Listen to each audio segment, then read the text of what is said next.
Joshua 1. After the death of Moses the servant of the Lord said to Joshua son of Nun, Moses 8. Moses my servant is dead. Now then, you and all these people, get ready to cross the Jordan River into the land I am about to give to them, to the Israelites. I will give you every place where you set your foot, as I promised Moses. Your territory will extend from the desert to Lebanon, and from the great river, the Euphrates, all the Hittite country to the great sea on the west. No one will be able to stand up against you all the days of your life. As I was with Moses, so I will be with you. I will never leave you nor forsake you.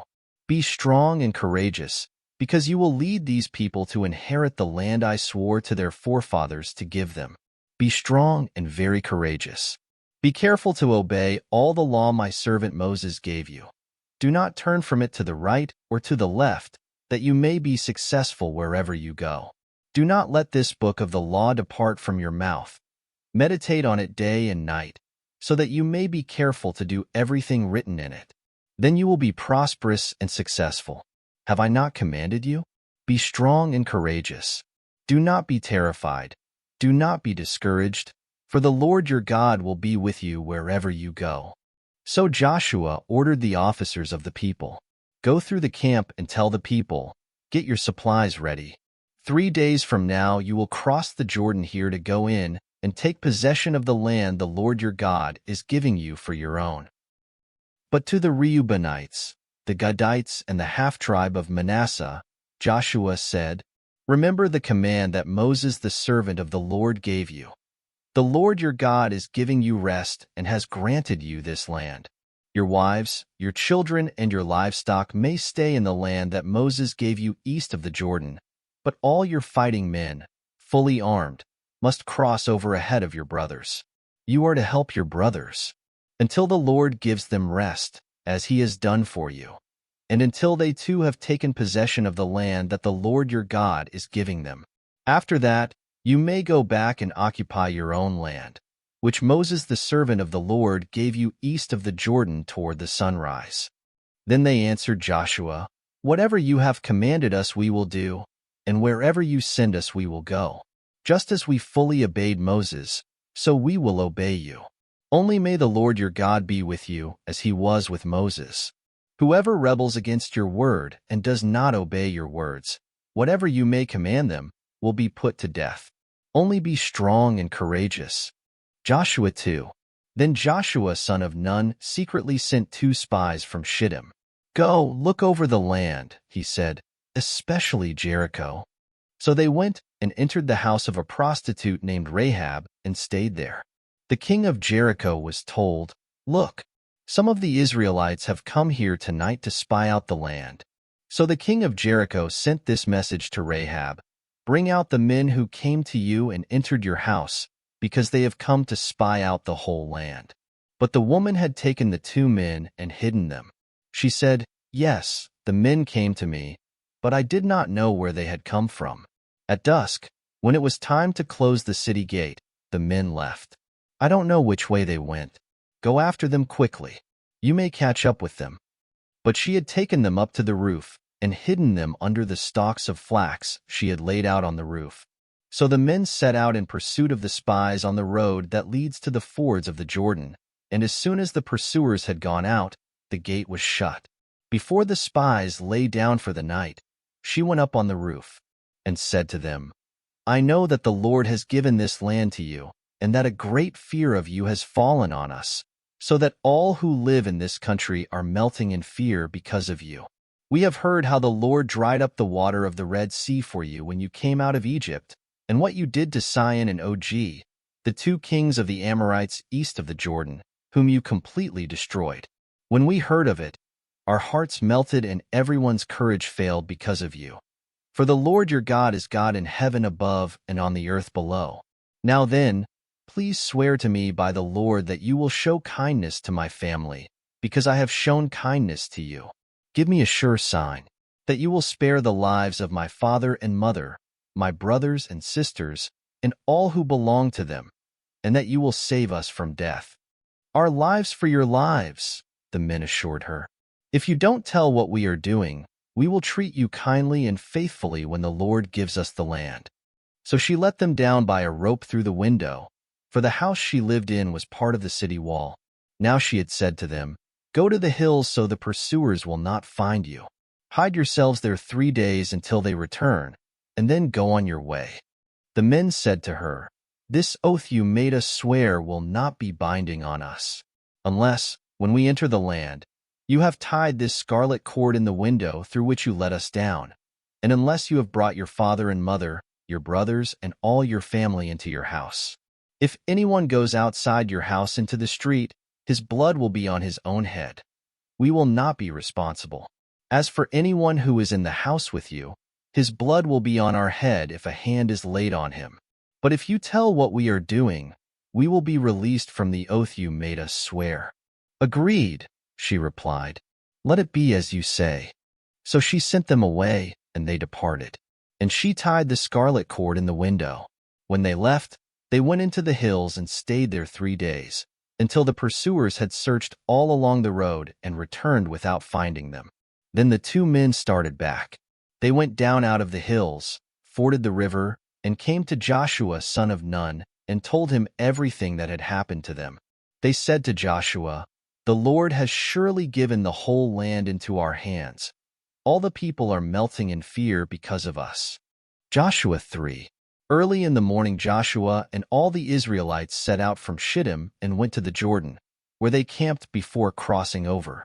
After 3 days the officers went throughout the camp, giving orders to the people. "When you see the ark of the covenant of the Lord your God, and the priests, who are Levites, carrying it, you are to move out from your positions and follow it. Then you will know which way to go, since you have never been this way before. But keep a distance of about 1,000 yards between you and the ark.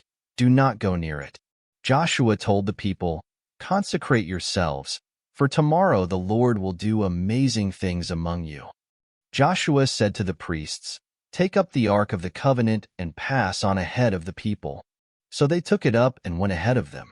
And the Lord said to Joshua, "Today I will begin to exalt you in the eyes of all Israel, so they may know that I am with you as I was with Moses. Tell the priests who carry the ark of the covenant, when you reach the edge of the Jordan's waters, go and stand in the river." Joshua said to the Israelites, "Come here and listen to the words of the Lord your God. This is how you will know that the living God is among you, and that he will certainly drive out before you the Canaanites, Hittites, Hivites, Perizzites, Girgashites, Amorites, and Jebusites. See, the ark of the covenant of the Lord of all the earth will go into the Jordan ahead of you. Now then, choose 12 men from the tribes of Israel, 1 from each tribe. And as soon as the priests who carry the ark of the Lord of all the earth set foot in the Jordan, its waters flowing downstream will be cut off and stand up in a heap." So when the people broke camp to cross the Jordan, the priests carrying the ark of the covenant went ahead of them. Now the Jordan is at flood stage all during harvest. Yet as soon as the priests who carried the ark reached the Jordan and their feet touched the water's edge, the water from upstream stopped flowing. It piled up in a heap a great distance away, at a town called Adam in the vicinity of Zarethan, while the water flowing down to the Sea of the Arabah, the Salt Sea, was completely cut off. So the people crossed over opposite Jericho. The priests who carried the ark of the covenant of the Lord stood firm on dry ground in the middle of the Jordan, while all Israel passed by until the whole nation had completed the crossing on dry ground.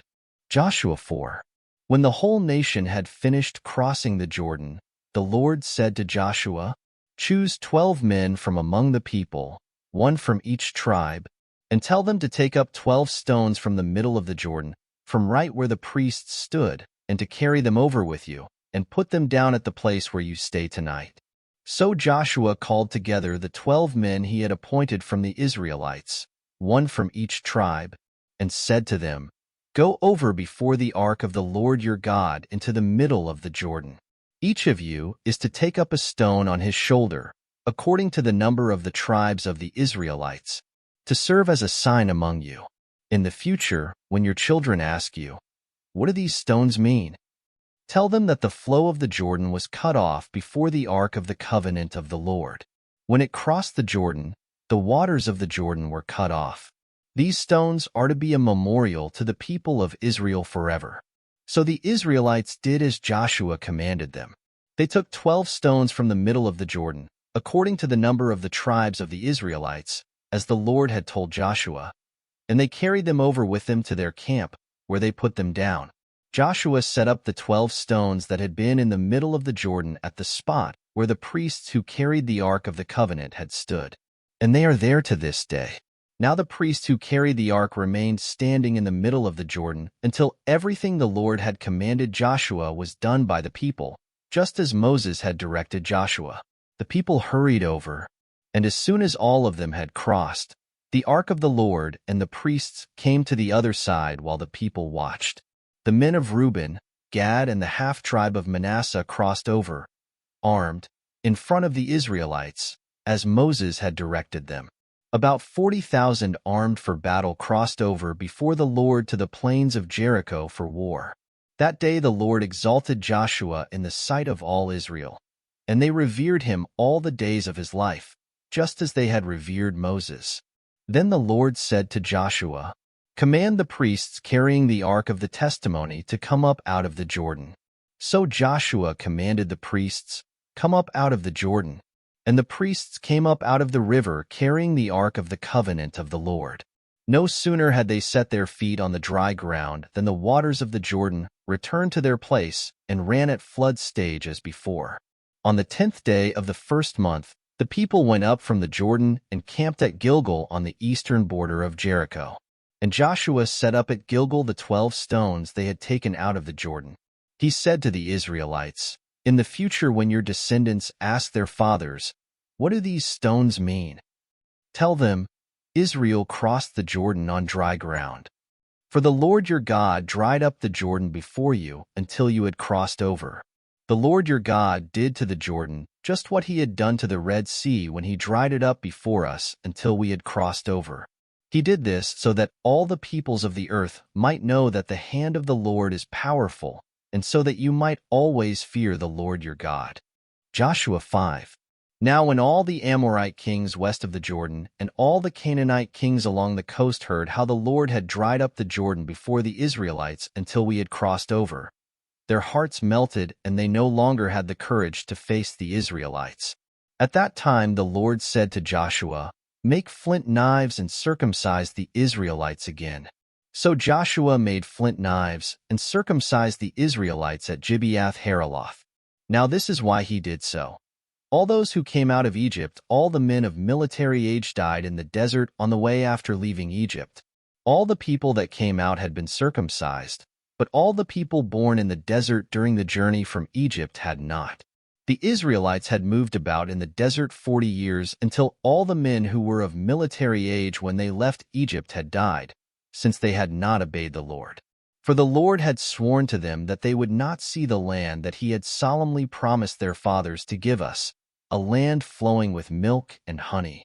So he raised up their sons in their place, and these were the ones Joshua circumcised.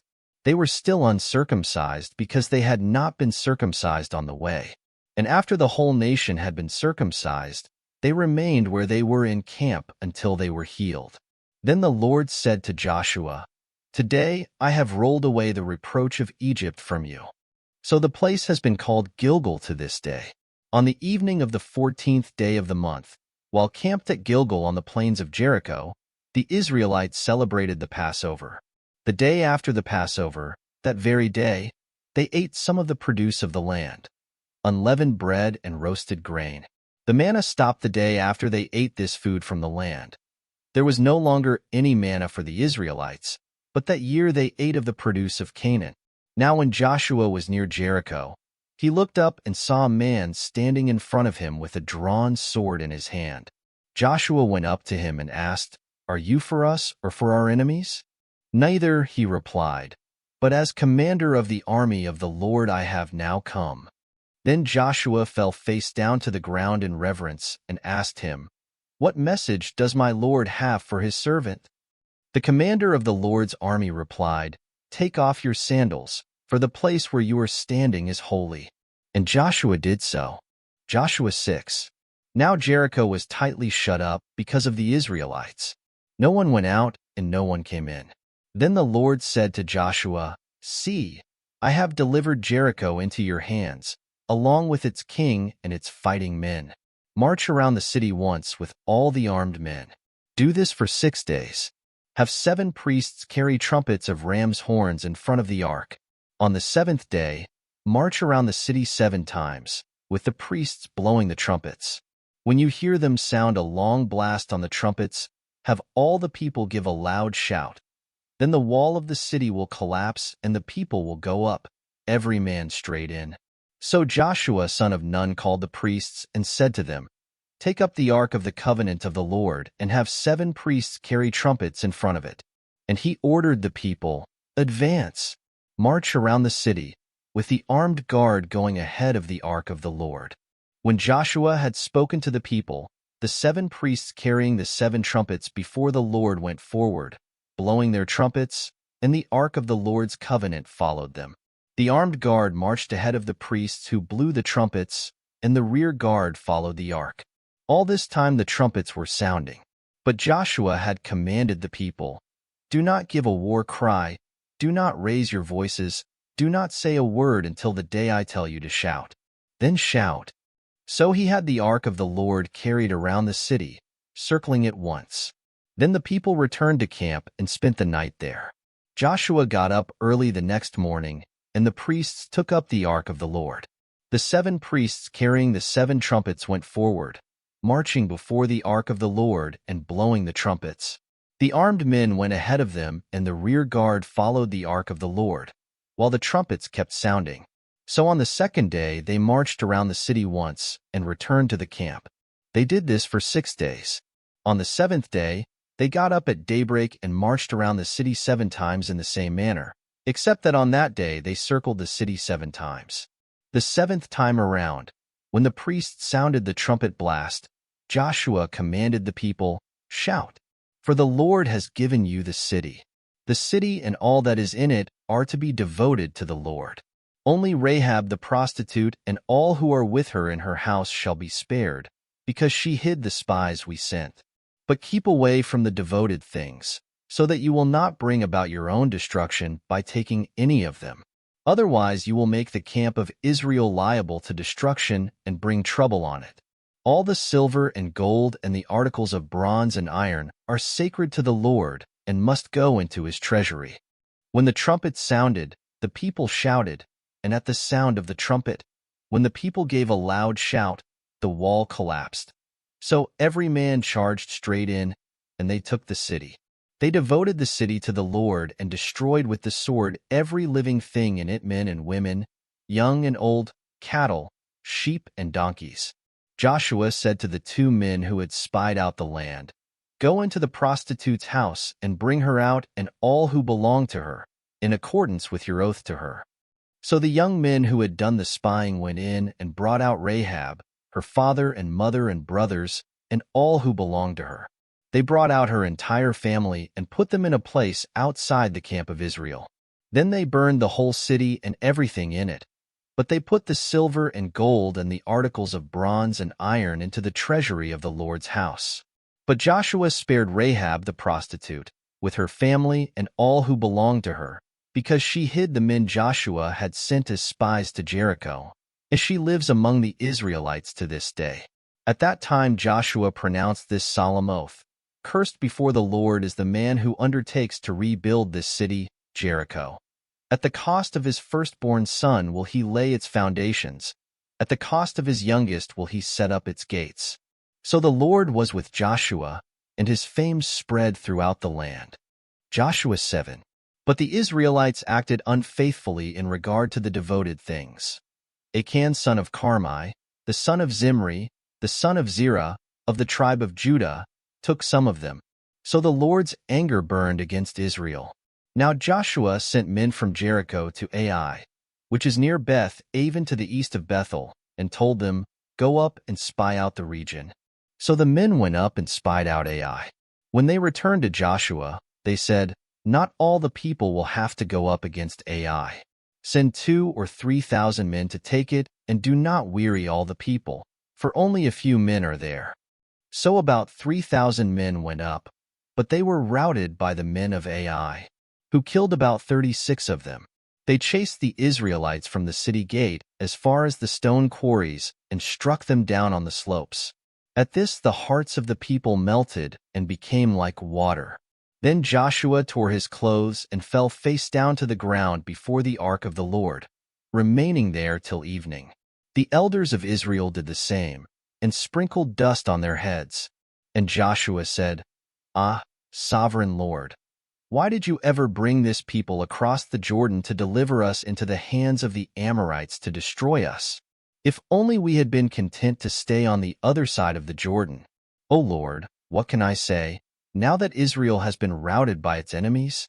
The Canaanites and the other people of the country will hear about this, and they will surround us and wipe out our name from the earth. What then will you do for your own great name?" The Lord said to Joshua, "Stand up. What are you doing down on your face? Israel has sinned. They have violated my covenant, which I commanded them to keep. They have taken some of the devoted things. They have stolen. They have lied. They have put them with their own possessions. That is why the Israelites cannot stand against their enemies.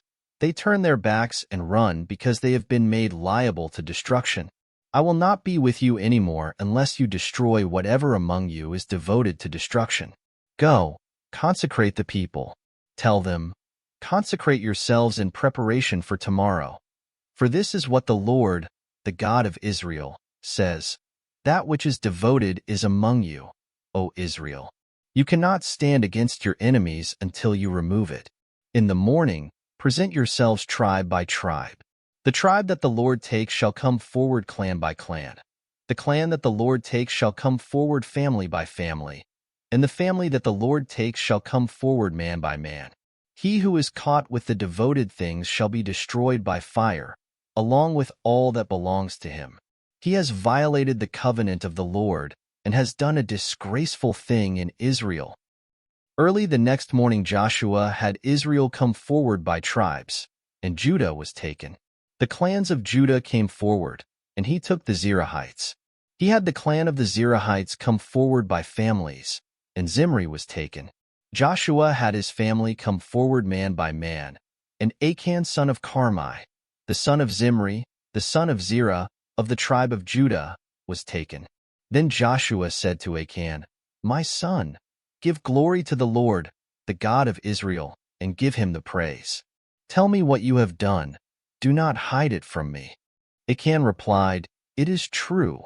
I have sinned against the Lord, the God of Israel. This is what I have done. When I saw in the plunder a beautiful robe from Babylonia, 200 shekels of silver, and a wedge of gold weighing 50 shekels, I coveted them and took them. They are hidden in the ground inside my tent, with the silver underneath."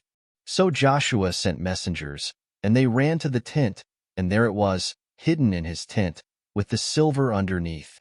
They took the things from the tent, brought them to Joshua and all the Israelites, and spread them out before the Lord. Then Joshua, together with all Israel, took Achan son of Zerah, the silver, the robe, the gold wedge, his sons and daughters, his cattle, donkeys, and sheep, his tent and all that he had, to the valley of Achor.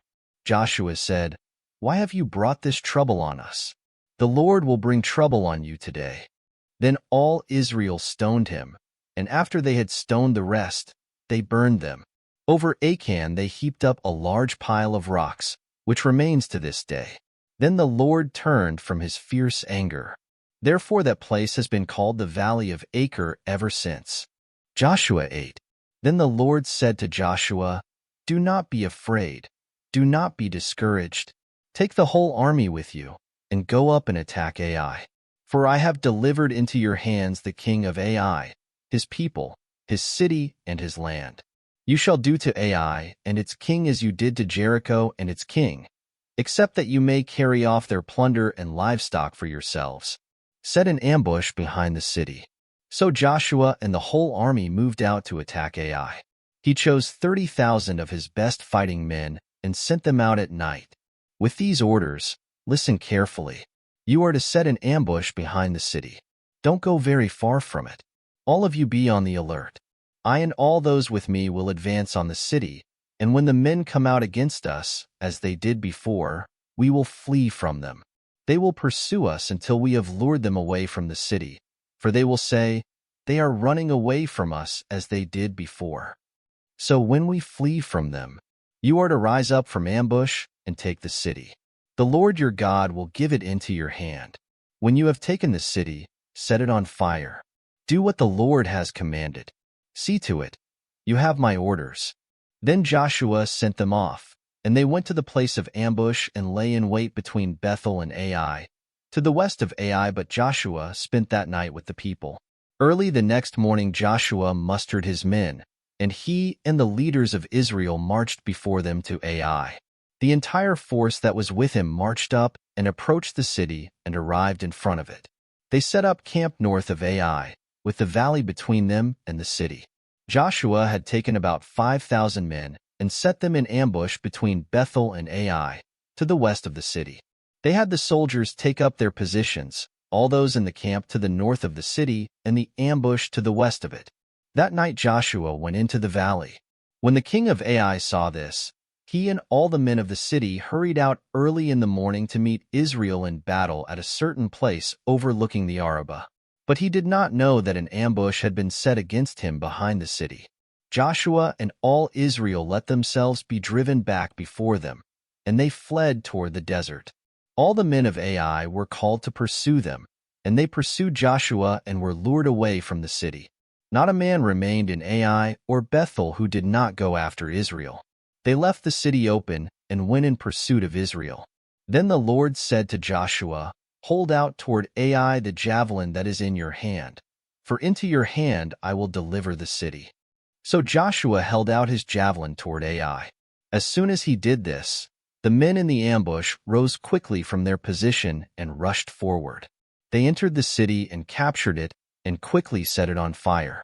The men of Ai looked back and saw the smoke of the city rising against the sky, but they had no chance to escape in any direction, for the Israelites who had been fleeing toward the desert had turned back against their pursuers. For when Joshua and all Israel saw that the ambush had taken the city and that smoke was going up from the city, they turned around and attacked the men of Ai. The men of the ambush also came out of the city against them, so that they were caught in the middle, with Israelites on both sides. Israel cut them down, leaving them neither survivors nor fugitives. But they took the king of Ai alive and brought him to Joshua. When Israel had finished killing all the men of Ai in the fields and in the desert where they had chased them, and when every one of them had been put to the sword, all the Israelites returned to Ai and killed those who were in it. 12,000 men and women fell that day, all the people of Ai. For Joshua did not draw back the hand that held out his javelin until he had destroyed all who lived in Ai. But Israel did carry off for themselves the livestock and plunder of this city, as the Lord had instructed Joshua. So Joshua burned Ai and made it a permanent heap of ruins, a desolate place to this day. He hung the king of Ai on a tree and left him there until evening. At sunset, Joshua ordered them to take his body from the tree and throw it down at the entrance of the city gate. And they raised a large pile of rocks over it, which remains to this day.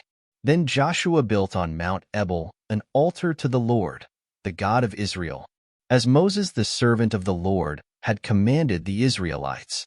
He built it according to what is written in the book of the law of Moses, an altar of uncut stones, on which no iron tool had been used.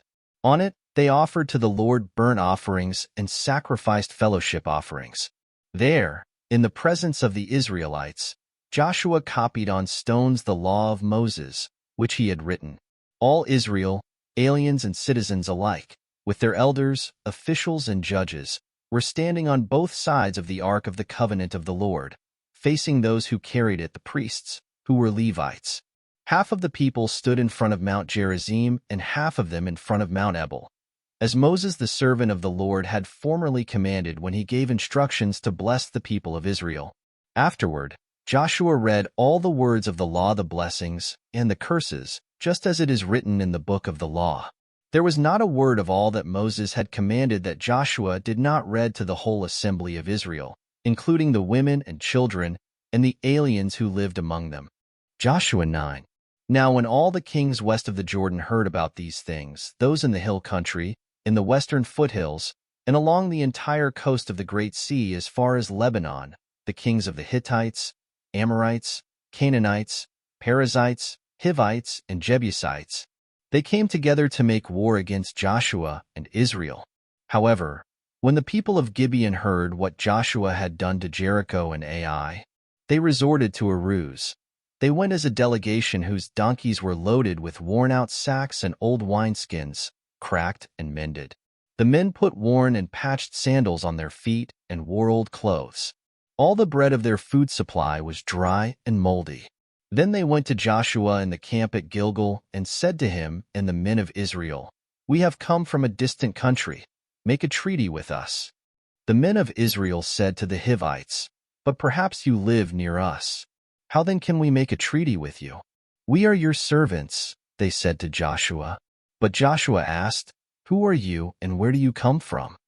They answered, "Your servants have come from a very distant country because of the fame of the Lord your God. For we have heard reports of him, all that he did in Egypt, and all that he did to the two kings of the Amorites east of the Jordan, Sihon king of Heshbon, and Og king of Bashan, who reigned in Ashtaroth. And our elders and all those living in our country said to us, 'Take provisions for your journey. Go and meet them and say to them, "We are your servants. Make a treaty with us." This bread of ours was warm when we packed it at home on the day we left to come to you. But now see how dry and moldy it is. And these wineskins that we filled were new, but see how cracked they are. And our clothes and sandals are worn out by the very long journey." The men of Israel sampled their provisions, but did not inquire of the Lord. Then Joshua made a treaty of peace with them to let them live, and the leaders of the assembly ratified it by oath. 3 days after they made the treaty with the Gibeonites, the Israelites heard that they were neighbors, living near them. So the Israelites set out and on the 3rd day came to their cities, Gibeon, Kephirah, Beeroth, and Kiriath-Jearim. But the Israelites did not attack them, because the leaders of the assembly had sworn an oath to them by the Lord, the God of Israel. The whole assembly grumbled against the leaders. But all the leaders answered, "We have given them our oath by the Lord, the God of Israel, and we cannot touch them now. This is what we will do to them. We will let them live, so that wrath will not fall on us for breaking the oath we swore to them." They continued, "Let them live, but let them be woodcutters and water carriers for the entire community." So the leader's promise to them was kept. Then Joshua summoned the Gibeonites and said, "Why did you deceive us by saying, 'We live a long way from you,' while actually you live near us? You are now under a curse. You will never cease to serve as woodcutters and water carriers for the house of my God." They answered Joshua, "Your servants were clearly told how the Lord your God had commanded his servant Moses to give you the whole land and to wipe out all its inhabitants from before you. So we feared for our lives because of you, and that is why we did this. We are now in your hands. Do to us whatever seems good and right to you." So Joshua saved them from the Israelites, and they did not kill them. That day he made the Gibeonites woodcutters and water carriers for the community and for the altar of the Lord at the place the Lord would choose. And that is what they are to this day. Joshua 10. Now Adonizedek king of Jerusalem heard that Joshua had taken Ai and totally destroyed it, doing to Ai and its king as he had done to Jericho and its king, and that the people of Gibeon had made a treaty of peace with Israel and were living near them. He and his people were very much alarmed at this, because Gibeon was an important city, like one of the royal cities. It was larger than Ai, and all its men were good fighters. So Adonizedek king of Jerusalem appealed to Hoam king of Hebron, Piram king of Jarmuth, Japhia king of Lachish, and Debir king of Eglon. "Come up and help me attack Gibeon," he said, "because it has made peace with Joshua and the Israelites." Then the 5 kings of the Amorites, the kings of Jerusalem, Hebron, Jarmuth, Lachish, and Eglon joined forces. They moved up with all their troops and took up positions against Gibeon and attacked it. The Gibeonites then sent word to Joshua in the camp at Gilgal, do not abandon your servants. Come up to us quickly and save us. Help us, because all the Amorite kings from the hill country have joined forces against us." So Joshua marched up from Gilgal with his entire army, including all the best fighting men. The Lord said to Joshua, "Do not be afraid of them. I have given them into your hand. Not one of them will be able to withstand you." After an all-night march from Gilgal, Joshua took them by surprise. The Lord threw them into confusion before Israel, who defeated them in a great victory at Gibeon. Israel pursued them along the road going up to Beth-horon and cut them down all the way to Azekah and Makkedah. As they fled before Israel on the road down from Beth-horon to Azekah, the Lord hurled large hailstones down on them from the sky, and more of them died from the hailstones than were killed by the swords of the Israelites. On the day the Lord gave the Amorites over to Israel, Joshua said to the Lord in the presence of Israel, "O sun, stand still over Gibeon, O moon, over the valley of Ajalon." So the sun stood still, and the moon stopped, till the nation avenged itself on its enemies, as it is written in the book of Jasher. The sun stopped in the middle of the sky and delayed going down about a full day. There has never been a day like it before or since, a day when the Lord listened to a man. Surely the Lord was fighting for Israel. Then Joshua returned with all Israel to the camp at Gilgal. Now the 5 kings had fled and hidden in the cave at Makkedah.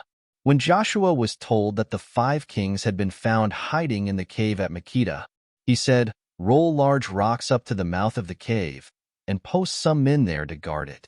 But don't stop. Pursue your enemies, attack them from the rear, and don't let them reach their cities, for the Lord your God has given them into your hand." So Joshua and the Israelites destroyed them completely, almost to a man, but the few who were left reached their fortified cities. The whole army then returned safely to Joshua in the camp at Makkedah, and no one uttered a word against the Israelites. Joshua said, "Open the mouth of the cave and bring those 5 kings out to me." So they brought the 5 kings out of the cave, the kings of Jerusalem, Hebron, Jarmuth, Lachish, and Eglon. When they had brought these kings to Joshua, he summoned all the men of Israel and said to the army commanders who had come with him, "Come here and put your feet on the necks of these kings." So they came forward and placed their feet on their necks. Joshua said to them, "Do not be afraid. Do not be discouraged. Be strong and courageous. This is what the Lord will do to all the enemies you are going to fight." Then Joshua struck and killed the kings and hung them on 5 trees, and they were left hanging on the trees until evening. At sunset Joshua gave the order, and they took them down from the trees and threw them into the cave where they had been hiding. At the mouth of the cave they placed large rocks, which are there to this day. That day Joshua took Makkedah. He put the city and its king to the sword and totally destroyed everyone in it. He left no survivors. And he did to the king of Makkedah as he had done to the king of Jericho. Then Joshua and all Israel with him moved on from Makkedah to Libnah and attacked it. The Lord also gave that city and its king into Israel's hand. The city and everyone in it Joshua put to the sword. He left no survivors there. And he did to its king as he had done to the king of Jericho. Then Joshua and all Israel with him moved on from Libnah to Lachish. He took up positions against it and attacked it. The Lord handed Lachish over to Israel, and Joshua took it on the 2nd day. The city and everyone in it he put to the sword, just as he had done to Libnah.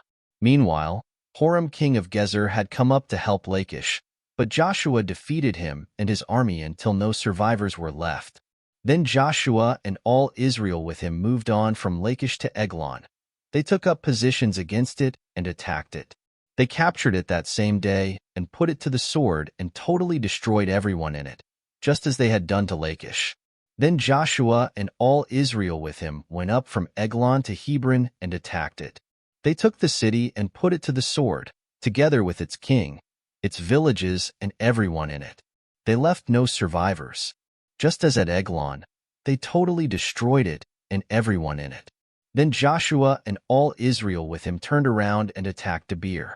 They took the city, its king, and its villages, and put them to the sword. Everyone in it they totally destroyed. They left no survivors. They did to Debir and its king as they had done to Libnah and its king and to Hebron.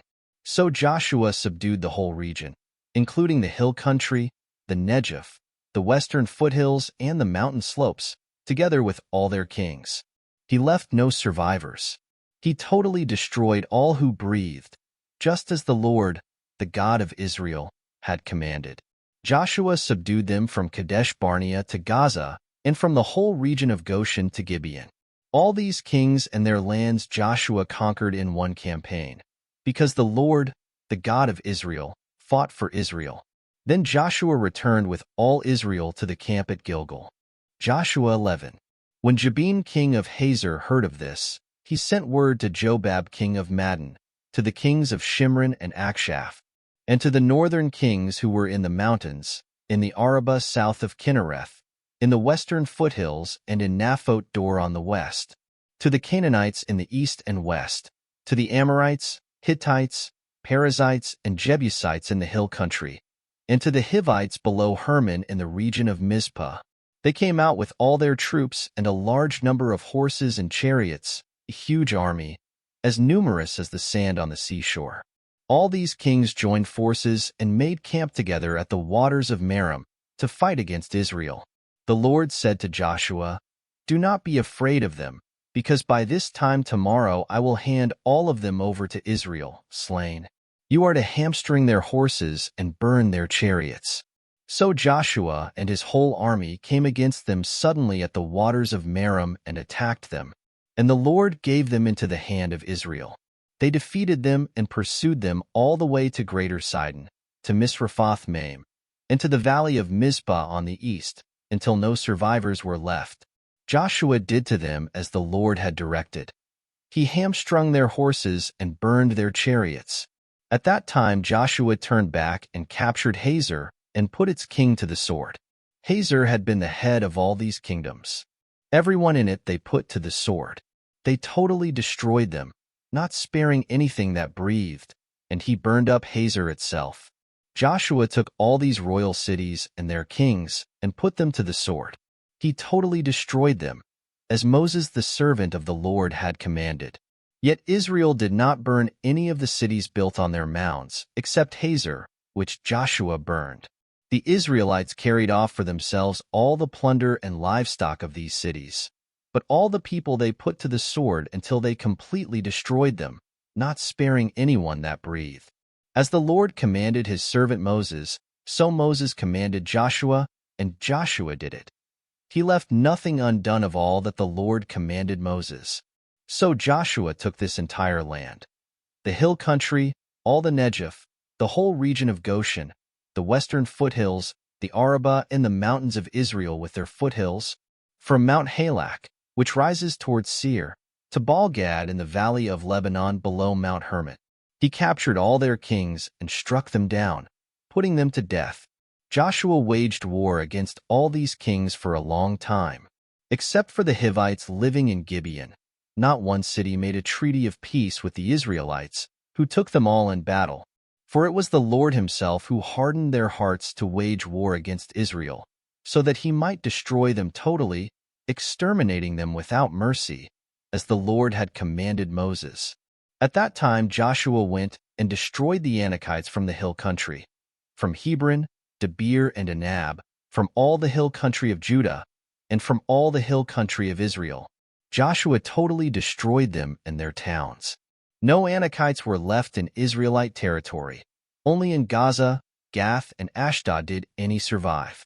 So Joshua took the entire land, just as the Lord had directed Moses, and he gave it as an inheritance to Israel according to their tribal divisions. Then the land had rest from war. Joshua 12. These are the kings of the land whom the Israelites had defeated, and whose territory they took over east of the Jordan, from the Arnon Gorge to Mount Hermon, including all the eastern side of the Arabah. Sihon king of the Amorites, who reigned in Heshbon. He ruled from Aroer on the rim of the Arnon Gorge from the middle of the gorge to the Jabbok River, which is the border of the Ammonites. This included half of Gilead. He also ruled over the eastern Arabah from the Sea of Kinnereth to the Sea of the Arabah, the Salt Sea, to Beth Jeshemoth, and then southward below the slopes of Pisgah, and the territory of Og king of Bashan, one of the last of the Rephates, who reigned in Ashtaroth and Edrei. He ruled over Mount Hermon, Salika, all of Bashan to the border of the people of Geshur and Makkah, and half of Gilead to the border of Sihon king of Heshbon. Moses, the servant of the Lord, and the Israelites conquered them. And Moses, the servant of the Lord, gave their land to the Reubenites, the Gadites, and the half-tribe of Manasseh to be their possession. These are the kings of the land that Joshua and the Israelites conquered on the west side of the Jordan, from Baal-Gad in the valley of Lebanon to Mount Halak, which rises towards Seir. Their lands Joshua gave as an inheritance to the tribes of Israel according to their tribal divisions: the hill country, the western foothills, the Arabah, the mountain slopes, the desert, and the Negev, the lands of the Hittites, Amorites, Canaanites, Perizzites, Hivites, and Jebusites. The king of Jericho won the king of Ai, near Bethel, 1. The king of Jerusalem won the king of Hebron, 1. The king of Jarmuth won the king of Lachish, 1. The king of Eglon won the king of Gezer, 1. The king of Debir won the king of Geder, 1. The king of Hormah won the king of Arad, 1. The king of Libnah won the king of Adullam, 1. The king of Makkedah won the king of Bethel, 1. The king of Tappuah won the king of Hepher, 1. The king of Aphek won the king of Lasharon, 1. The king of Madon won the king of Hazor, 1. The king of Shimron Meron won the king of Akshaph, 1. The king of Tanakh won the king of Megiddo, 1. The king of Kadesh won the king of Jokneam in Carmel, 1. The king of Dor in Naphot Dor won the king of Goyim in Gilgal, 1. The king of Tirzah won 31 kings in all. Joshua 13. When Joshua was old and well advanced in years, the Lord said to him, "You are very old, and there are still very large areas of land to be taken over.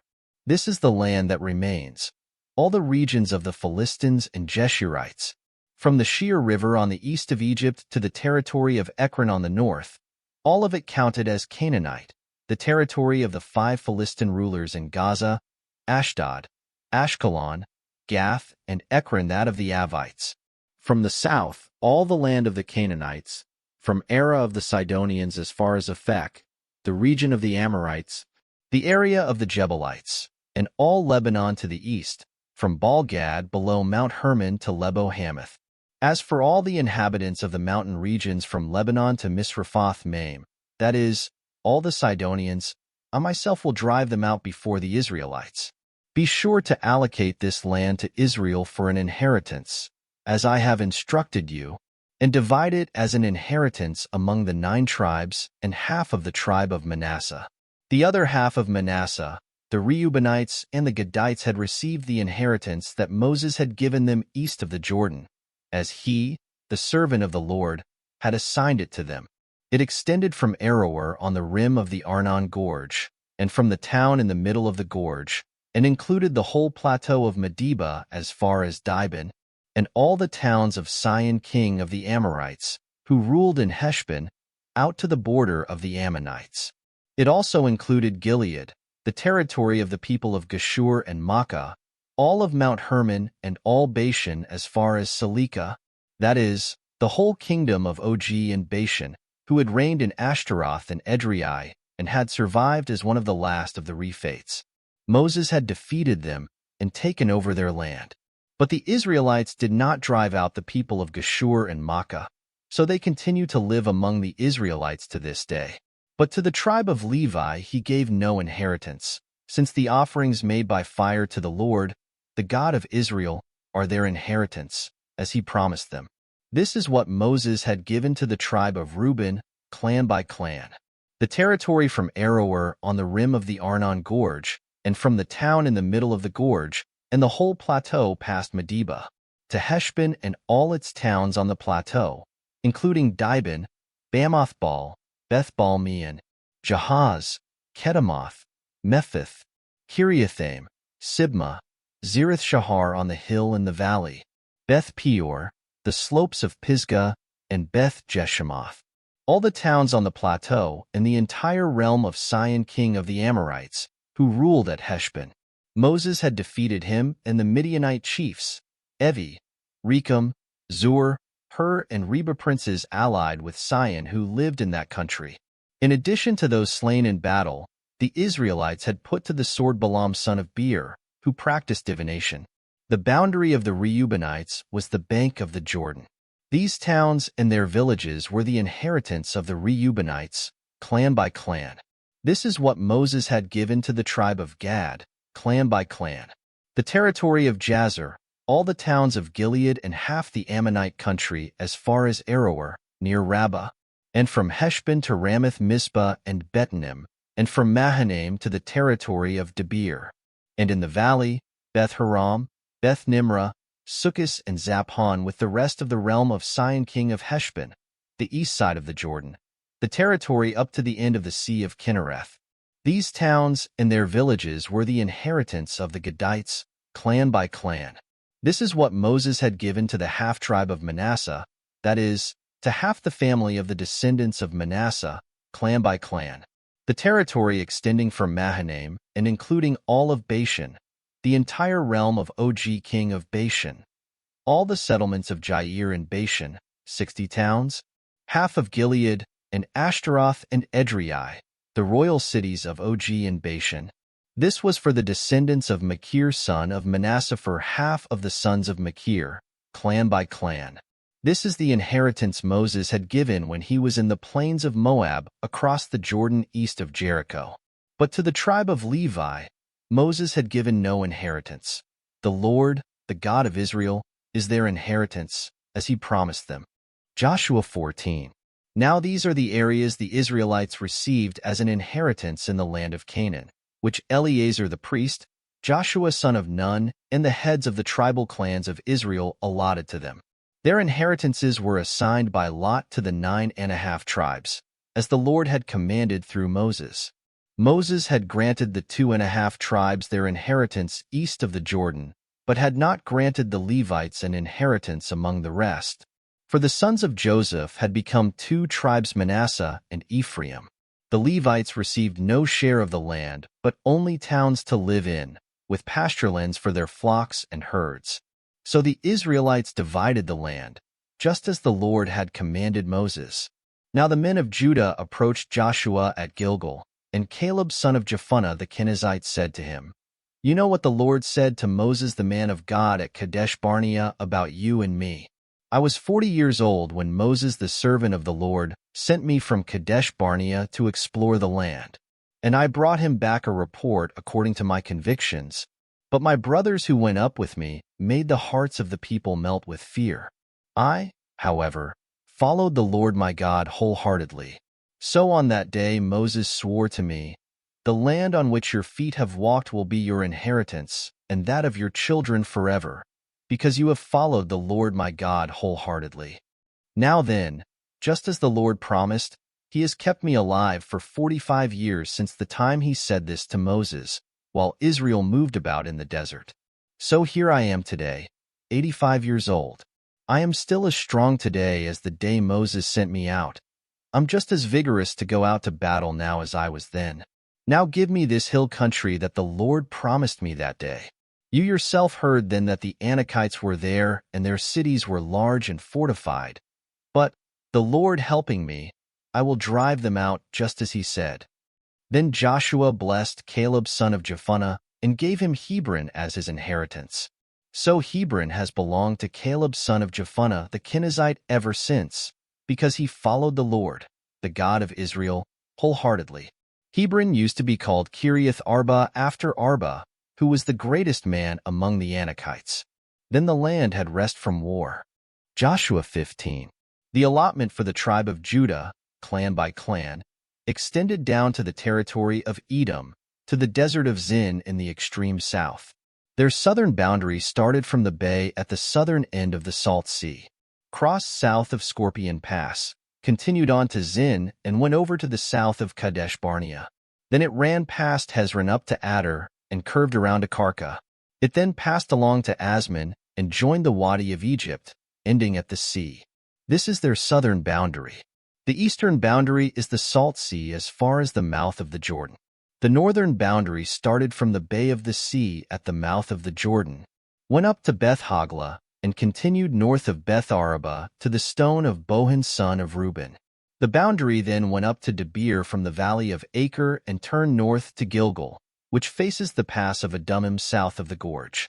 It continued along to the waters of En-Shemesh and came out at En-Rogel. Then it ran up the valley of Ben-Hinnom along the southern slope of the Jebusite city, that is, Jerusalem. From there, it climbed to the top of the hill west of the Hinnom Valley at the northern end of the valley of Rephaim. From the hilltop the boundary headed toward the spring of the waters of Nephtoah, came out at the towns of Mount Ephron and went down toward Bala, that is, Kiriath Jearim. Then it curved westward from Bala to Mount Seir, ran along the northern slope of Mount Jearim, that is, Kesalon, continued down to Beth Shemesh and crossed to Timnah. It went to the northern slope of Ekron, turned toward Shikharan, passed along to Mount Bala, and reached Jabneel. The boundary ended at the sea. The western boundary is the coastline of the Great Sea. These are the boundaries around the people of Judah by their clans. In accordance with the Lord's command to him, Joshua gave to Caleb son of Jephunneh a portion in Judah Kiriath Arba, that is, Hebron. Arba was the forefather of Anak. From Hebron Caleb drove out the 3 Anakites Sheshai, Ahiman, and Talmai descendants of Anak. From there he marched against the people living in Debir, formerly called Kiriath Sepher. And Caleb said, I will give my daughter Achsah in marriage to the man who attacks and captures Kiriath Sepher. Othniel son of Kenaz, Caleb's brother, took it. So Caleb gave his daughter Achsah to him in marriage. One day when she came to Othniel, she urged him to ask her father for a field. When she got off her donkey, Caleb asked her, What can I do for you? She replied, Do me a special favor. Since you have given me land in the Negev, give me also springs of water. So Caleb gave her the upper and lower springs. This is the inheritance of the tribe of Judah, clan by clan. The southernmost towns of the tribe of Judah in the Negev toward the boundary of Edom were Kabzeel, Eder, Jagur, Kinah, Dimonah, Adadah, Kadesh, Hazer, Ithnan, Ziph, Telem, Beloth, Hazer Hadadah, Kerioth Hezron, that is, Hazer, Ammon, Shema, Malada, Hazar Gaddah, Heshman, Beth Pelet, Hazar Shual, Beersheba, Biziathiah, Bala, Iim, Ezem, Eltalad, Kezel, Hormah, Ziklag, Madmanah, Sansannah, Lebaroth, Shillim, Ain, and Rimmon, a total of 29 towns and their villages. In the western foothills, Eshtaol, Zorah, Ashna, Zanoah, En-Gannim, Tapua, Enam, Jarmuth, Adullam, Soko, Azekah, Sharaim, Adathaim, and Gederah, or Gederothaim, 14 towns and their villages. Zenon, Hadashah, Migdal-Gad, Dilean, Mizpah, Joktheel, Lachish, Boscat, Eglon, Kabon, Lamas, Kitlish, Gederoth, Beth-Dagon, Naamah, and Makkedah, 16 towns and their villages.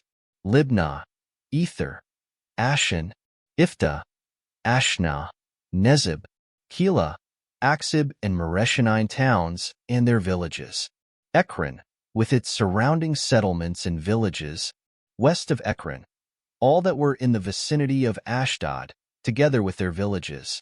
Ashdod, its surrounding settlements and villages, and Gaza, its settlements and villages, as far as the Wadi of Egypt and the coastline of the Great Sea.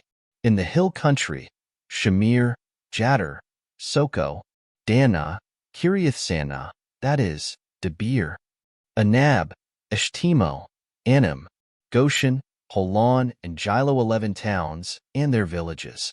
Arab, Dumah, Eshan, Janim, Beth Tapua, Aphekah, Humta, Kiriath Arba, that is, Hebron, and Zeir, 9 towns and their villages. Maon, Carmel, Ziph, Judah, Jezreel, Jokdeam, Zanoah, Cain, Gibeah, and Timnah, 10 towns and their villages. Halhol, Beth-Zur, Geder, Merath, Beth-Anath, and Eltekon, 6 towns and their villages. Kiriath-Baal, that is, Kiriath-Jearim, and Rabbah, 2 towns and their villages. In the desert, Beth-Araba, Middin, Sekaka, Nibshan, the city of salt, and En-Gedi, 6 towns and their villages. Judah could not dislodge the Jebusites, who were living in Jerusalem. To this day, the Jebusites live there with the people of Judah. Joshua 16. The allotment for Joseph began at the Jordan of Jericho, east of the waters of Jericho, and went up from there through the desert into the hill country of Bethel. It went on from Bethel, that is Luz, crossed over to the territory of the Archites in Ataroth, descended westward to the territory of the Japhletites, as far as the region of Lower Beth-Horon, and on to Gezer, ending at the sea. So Manasseh and Ephraim, the descendants of Joseph, received their inheritance. This was the territory of Ephraim, clan by clan. The boundary of their inheritance went from Ataroth-Adar in the east to Upper Beth-Horon, and continued to the sea. From Mikmethath on the north, it curved eastward to Tanath-Shiloh, passing by it to Genoa on the east. Then it went down from Genoa to Ataroth and Nerah, touched Jericho, and came out at the Jordan. From Tappuah the border went west to the Cana ravine and ended at the sea. This was the inheritance of the tribe of the Ephraimites, clan by clan. It also included all the towns and their villages that were set aside for the Ephraimites within the inheritance of the Manassites. They did not dislodge the Canaanites living in Gezer. To this day, the Canaanites live among the people of Ephraim but are required to do forced labor. Joshua 17. This was the allotment for the tribe of Manasseh as Joseph's firstborn, that is, for Machir, Manasseh's firstborn. Machir was the ancestor of the Gileadites, who had received Gilead and Bashan because the Machirites were great soldiers. So this allotment was for the rest of the people of Manasseh, the clans of Abiezer, Helek, Asriel, Shechem, Hepher, and Shemida. These are the other male descendants of Manasseh son of Joseph by their clans. Now Zelophehad son of Hepher, the son of Gilead, the son of Machir, the son of Manasseh, had no sons but only daughters, whose names were Mahlah, Noah, Hoglah, Milcah, and Tirzah. They went to Eleazar the priest, Joshua son of Nun, and the leaders and said, "The Lord commanded Moses to give us an inheritance among our brothers." So Joshua gave them an inheritance along with the brothers of their father, according to the Lord's command. Manasseh's share consisted of 10 tracts of land besides Gilead and Bashan east of the Jordan, because the daughters of the tribe of Manasseh received an inheritance among the sons. The land of Gilead belonged to the rest of the descendants of Manasseh. The territory of Manasseh extended from Asher to Mikmethath east of Shechem. The boundary ran southward from there to include the people living at En-Tappuah. Manasseh had the land of Tappuah, but Tappuah itself, on the boundary of Manasseh, belonged to the Ephraimites. Then the boundary continued south to the Cana ravine. There were towns belonging to Ephraim lying among the towns of Manasseh, but the boundary of Manasseh was the northern side of the ravine and ended at the sea. On the south the land belonged to Ephraim, on the north to Manasseh. The territory of Manasseh reached the sea and bordered Asher on the north and Issachar on the east. Within Issachar and Asher, Manasseh also had Beth-Shan, Ibleam, and the people of Dor, Ender, Tanakh, and Megiddo, together with their surrounding settlements. The third in the list is Naphoth. Yet the Manassites were not able to occupy these towns, for the Canaanites were determined to live in that region. However, when the Israelites grew stronger, they subjected the Canaanites to forced labor but did not drive them out completely. The people of Joseph said to Joshua, "Why have you given us only one allotment and one portion for an inheritance? We are a numerous people, and the Lord has blessed us abundantly." "If you are so numerous," Joshua answered, "and if the hill country of Ephraim is too small for you, go up into the forest and clear land for yourselves there in the land of the Perizzites and Rephaites." The people of Joseph replied, "The hill country is not enough for us, and all the Canaanites who live in the plain have iron chariots, both those in Beth-Shan and its settlements and those in the valley of Jezreel." But Joshua said to the house of Joseph, to Ephraim and Manasseh, "You are numerous and very powerful. You will have not only one allotment, but the forested hill country as well. Clear it, and its farthest limits will be yours. Though the Canaanites have iron chariots, and though they are strong, you can drive them out. Joshua 18. The whole assembly of the Israelites gathered at Shiloh and set up the tent of meeting there. The country was brought under their control, but there were still 7 Israelite tribes who had not yet received their inheritance. So Joshua said to the Israelites, "How long will you wait before you begin to take possession of the land that the Lord, the God of your fathers, has given you? Appoint 3 men from each tribe. I will send them out to make a survey of the land and to write a description of it, according to the inheritance of each. Then they will return to me. You are to divide the land into 7 parts. Judah is to remain in its territory on the south, and the house of Joseph in its territory on the north.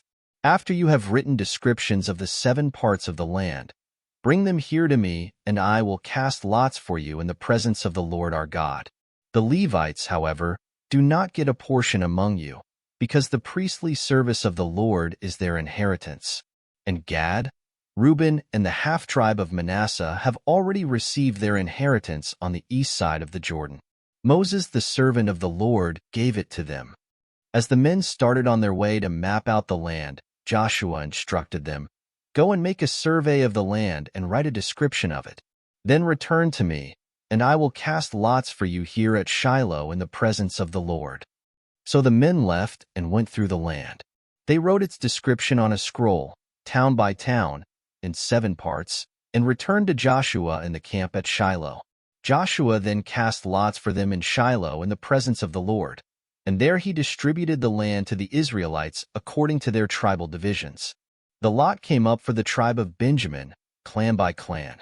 Their allotted territory lay between the tribes of Judah and Joseph. On the north side their boundary began at the Jordan, passed the northern slope of Jericho and headed west into the hill country, coming out at the desert of Beth-aven. From there it crossed to the south slope of Luz, that is, Bethel, and went down to Ataroth-Adar on the hill south of Lower Beth-horon. From the hill facing Beth-horon on the south the boundary turned south along the western side and came out at Kiriath-baal, that is, Kiriath-Jearim, a town of the people of Judah. This was the western side. The southern side began at the outskirts of Kiriath-Jearim on the west, and the boundary came out at the spring of the waters of Nephtoah. The boundary went down to the foot of the hill, facing the valley of Ben Hinnom, north of the valley of Rephaim. It continued down the Hinnom Valley along the southern slope of the Jebusite city, and so to En-Rogel. It then curved north, went to En-Shemesh, continued to Jelaloth, which faces the pass of Adummim, and ran down to the stone of Bohan son of Reuben. It continued to the northern slope of Beth-Araba and on down into the Araba. It then went to the northern slope of Beth-Hogla and came out at the northern bay of the Salt Sea, at the mouth of the Jordan in the south. This was the southern boundary.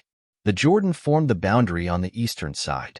These were the boundaries that marked out the inheritance of the clans of Benjamin on all sides.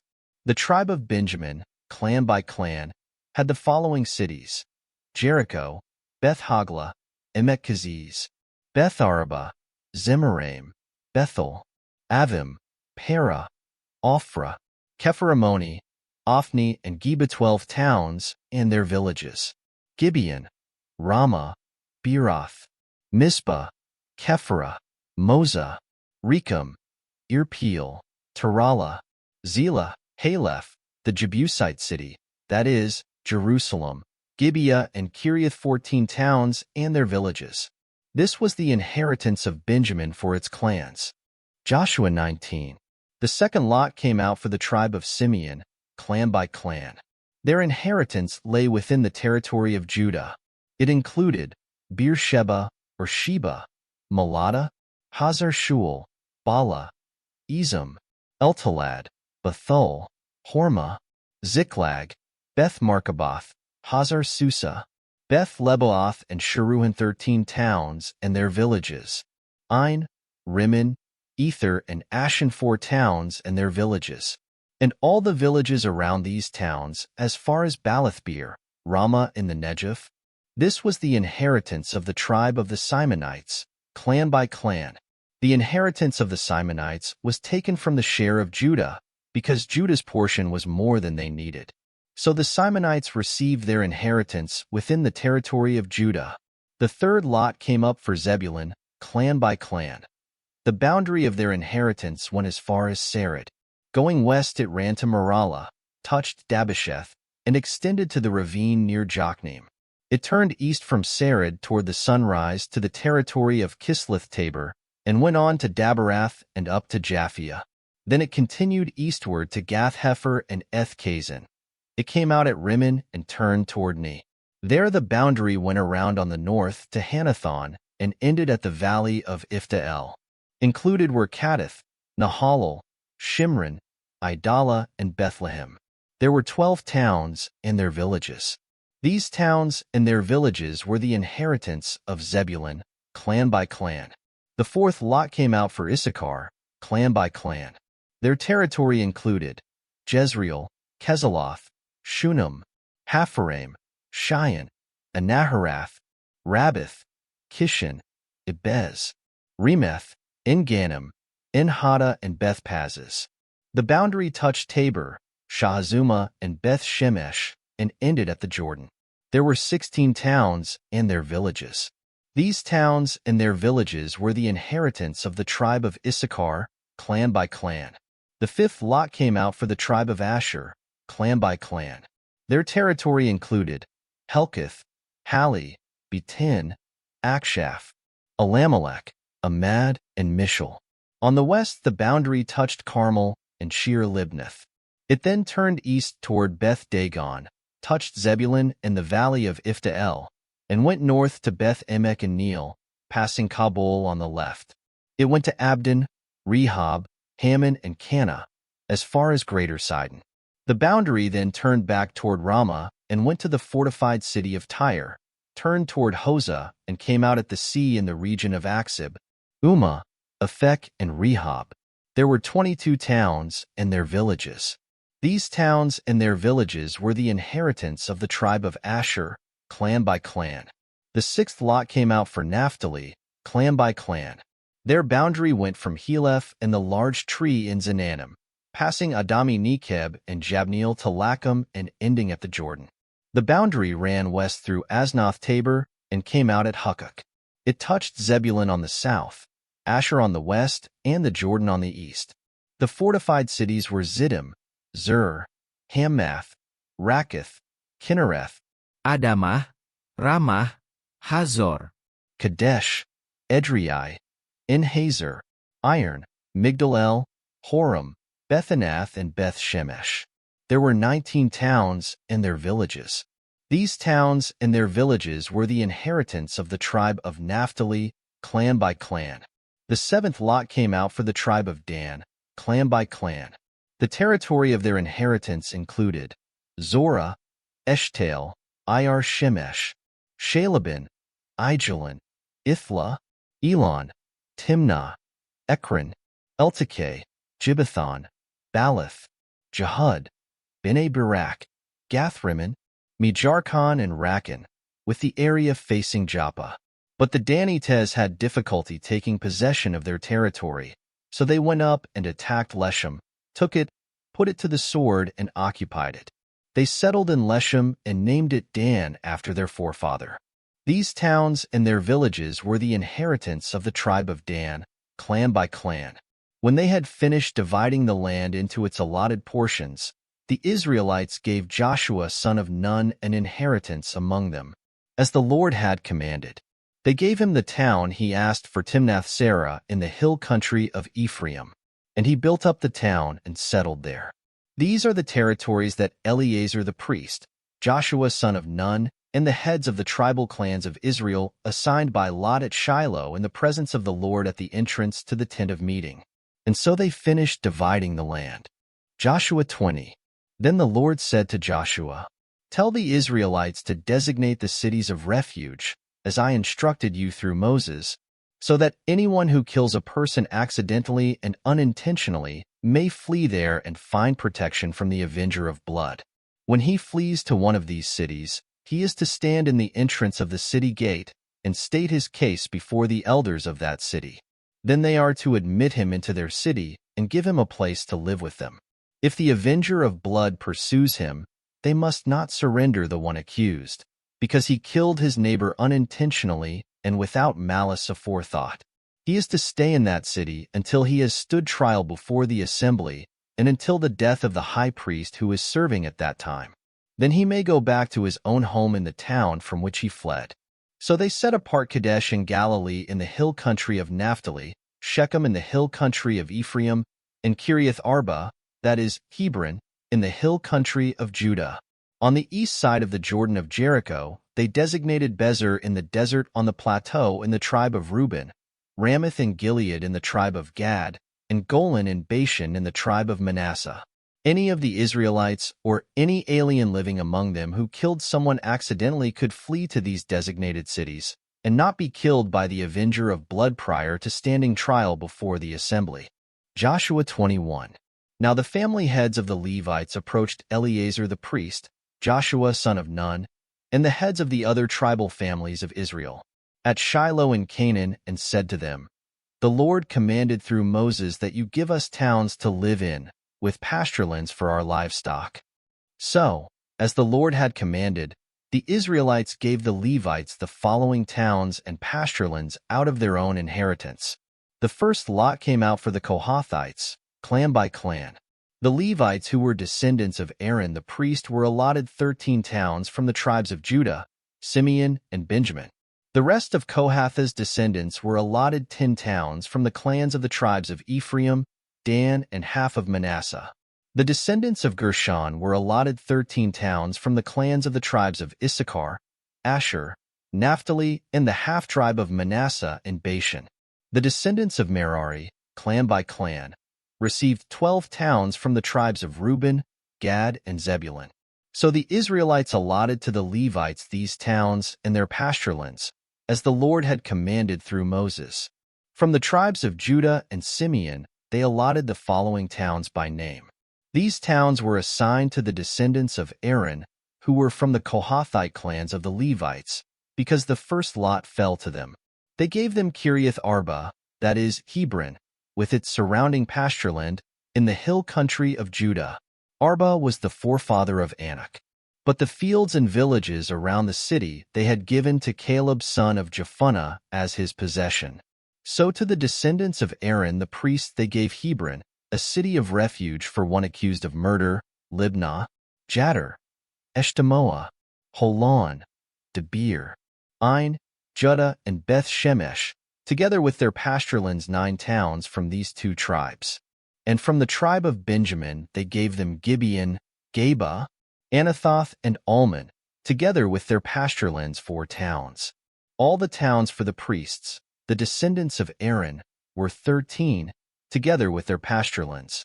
The rest of the Kohathite clans of the Levites were allotted towns from the tribe of Ephraim. In the hill country of Ephraim they were given Shechem, a city of refuge for one accused of murder, and Gezer, Kibzaim, and Beth Horon, together with their pasturelands 4 towns. Also from the tribe of Dan they received Eltekeh, Gibbethon, Aijalon, and Gathrimmon, together with their pasturelands 4 towns. From half the tribe of Manasseh they received Tanakh and Gathrimmon, together with their pasturelands 2 towns. All these 10 towns and their pasturelands were given to the rest of the Kohathite clans. The Levite clans of the Gershonites were given. From the half-tribe of Manasseh, Golan and Bashan, a city of refuge for one accused of murder, and Beeshtara, together with their pasturelands 2 towns. From the tribe of Issachar, Kishon, Daberath, Jarmuth, and En-Gannim, together with their pasturelands 4 towns. From the tribe of Asher, Mishal, Abdon, Helkath, and Rehob, together with their pasturelands 4 towns. From the tribe of Naphtali, Kadesh in Galilee, a city of refuge for one accused of murder, Hamath Dor and Kartan, together with their pasturelands 3 towns. All the towns of the Gershonite clans were 13, together with their pasturelands. The Merarite clans, the rest of the Levites, were given. From the tribe of Zebulun, Jokneam, Kartah, Dimnah, and Nahalal, together with their pasturelands 4 towns. From the tribe of Reuben, Bezer, Jahaz, Kedemoth, and Mephith, together with their pasturelands, 4 towns. From the tribe of Gad, Ramoth in Gilead, a city of refuge for one accused of murder, Mahanaim, Heshbon, and Jazer, together with their pasturelands, 4 towns in all. All the towns allotted to the Merarite clans, who were the rest of the Levites, were 12.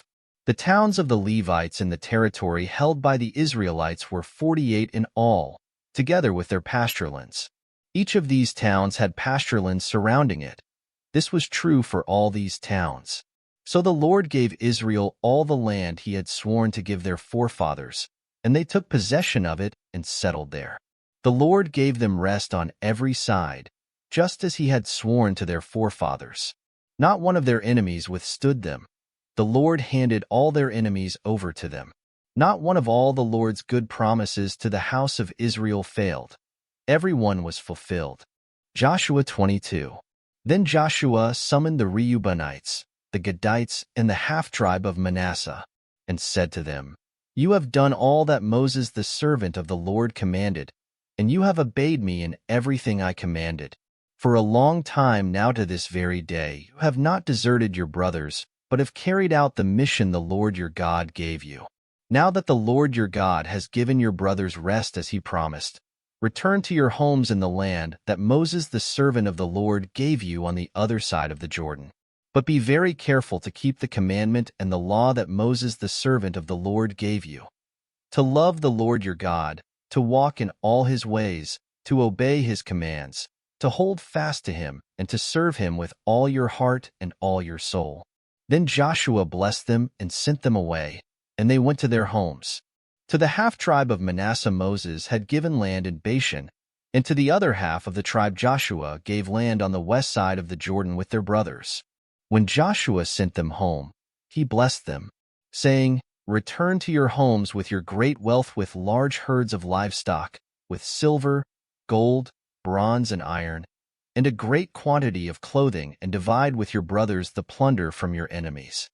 So the Reubenites, the Gadites, and the half-tribe of Manasseh left the Israelites at Shiloh in Canaan to return to Gilead, their own land, which they had acquired in accordance with the command of the Lord through Moses. When they came to Jeliloth near the Jordan in the land of Canaan, the Reubenites, the Gadites, and the half-tribe of Manasseh built an imposing altar there by the Jordan. And when the Israelites heard that they had built the altar on the border of Canaan at Jeliloth near the Jordan on the Israelite side, the whole assembly of Israel gathered at Shiloh to go to war against them. So the Israelites sent Phinehas son of Eleazar, the priest, to the land of Gilead to Reuben, Gad, and the half-tribe of Manasseh. With him they sent 10 of the chief men, one for each of the tribes of Israel, each the head of a family division among the Israelite clans. When they went to Gilead to Reuben, Gad, and the half-tribe of Manasseh, they said to them, "The whole assembly of the Lord says, how could you break faith with the God of Israel like this? How could you turn away from the Lord and build yourselves an altar in rebellion against him now? Was not the sin of Peor enough for us? Up to this very day we have not cleansed ourselves from that sin, even though a plague fell on the community of the Lord. And are you now turning away from the Lord? If you rebel against the Lord today, tomorrow he will be angry with the whole community of Israel. If the land you possess is defiled, come over to the Lord's land, where the Lord's tabernacle stands, and share the land with us. But do not rebel against the Lord or against us by building an altar for yourselves, other than the altar of the Lord our God." When Achan son of Zerah acted unfaithfully regarding the devoted things, did not wrath come upon the whole community of Israel? He was not the only one who died for his sin. Then Reuben, Gad, and the half-tribe of Manasseh replied to the heads of the clans of Israel, "The Mighty One, God, the Lord, the Mighty One, God, the Lord, he knows, and let Israel know. If this has been in rebellion or disobedience to the Lord, do not spare us this day. If we have built our own altar to turn away from the Lord, and to offer burnt offerings and grain offerings, or to sacrifice fellowship offerings on it, may the Lord himself call us to account. No, We did it for fear that someday your descendants might say to ours, 'What do you have to do with the Lord, the God of Israel?' The Lord has made the Jordan a boundary between us and you Reubenites and Gadites. You have no share in the Lord. So your descendants might cause ours to stop fearing the Lord. That is why we said, 'Let us get ready and build an altar, but not for burnt offerings or sacrifices.' On the contrary, it is to be a witness between us and you and the generations that follow, that we will worship the Lord at his sanctuary with our burnt offerings, sacrifices, and fellowship offerings. Then in the future your descendants will not be able to say to ours, 'You have no share in the Lord.'" And we said, "If they ever say this to us, or to our descendants, we will answer, 'Look at the replica of the Lord's altar, which our fathers built, not for burnt offerings and sacrifices, but as a witness between us and you.' Far be it from us to rebel against the Lord and turn away from him today by building an altar for burnt offerings, grain offerings, and sacrifices, other than the altar of the Lord our God that stands before his tabernacle." When Phinehas the priest and the leaders of the community, the heads of the clans of the Israelites, heard what Reuben, Gad, and Manasseh had to say, they were pleased.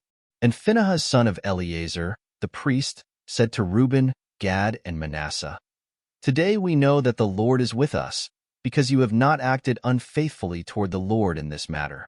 Now you have rescued the Israelites from the Lord's hand."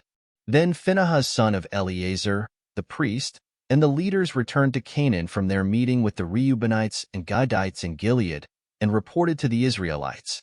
They were glad to hear the report and praised God. And they talked no more about going to war against them to devastate the country where the Reubenites and the Gadites lived. And the Reubenites and the Gadites gave the altar this name, "A witness between us that the Lord is God." Joshua 23. After a long time had passed and the Lord had given Israel rest from all their enemies around them, Joshua, by then old and well advanced in years, summoned all Israel, their elders, leaders, judges, and officials, and said to them, "I am old and well advanced in years. You yourselves have seen everything the Lord your God has done to all these nations for your sake. It was the Lord your God who fought for you. Remember how I have allotted as an inheritance for your tribes all the land of the nations that remain, the nations I conquered between the Jordan and the Great Sea in the west.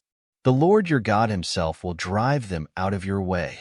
He will push them out before you, and you will take possession of their land, as the Lord your God promised you. Be very strong. Be careful to obey all that is written in the book of the law of Moses, without turning aside to the right or to the left. Do not associate with these nations that remain among you. Do not invoke the names of their gods or swear by them. You must not serve them or bow down to them. But you are to hold fast to the Lord your God, as you have until now. The Lord has driven out before you great and powerful nations. To this day, no one has been able to withstand you. One of you routs 1,000, because the Lord your God fights for you, just as he promised. So be very careful to love the Lord your God. But if you turn away and ally yourselves with the survivors of these nations that remain among you, and if you intermarry with them and associate with them, then you may be sure that the Lord your God will no longer drive out these nations before you. Instead, they will become snares and traps for you, whips on your backs and thorns in your eyes, until you perish from this good land, which the Lord your God has given you. Now I am about to go the way of all the earth. You know with all your heart and soul that not one of all the good promises the Lord your God gave you has failed. Every promise has been fulfilled, not one has failed. But just as every good promise of the Lord your God has come true, so the Lord will bring on you all the evil he has threatened, until he has destroyed you from this good land he has given you.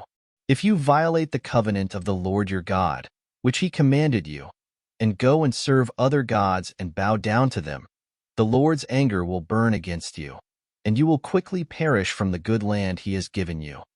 Joshua 24. Then Joshua assembled all the tribes of Israel at Shechem.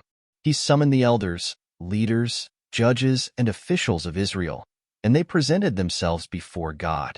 Joshua said to all the people, This is what the Lord, the God of Israel, says.